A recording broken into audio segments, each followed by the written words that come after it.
ప్రతిదానికి నేనింతే, నేను జయించలేను, నేను పోరాటం చేయలేను అనుకోబాకండి.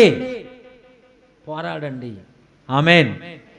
భూమి మీదే పోరాడితే నువ్వు భూమి మీదే పోరాడు. ఆకలి కొంటే భూమి మీదే, పోరాటమైన భూమి మీదే, తర్వాత ఉండదు.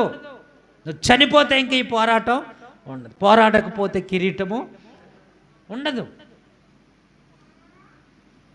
పోరాడకపోతే పరలోకం ఉండదు.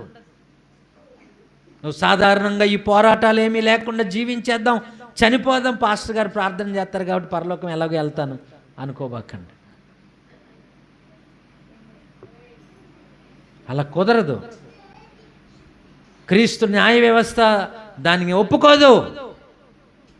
కాబట్టి నా ప్రియమైన దేవుని బిడ్డలారా, దయచేసి నీ పోరాటం స్పష్టంగా కనబడునుగాక.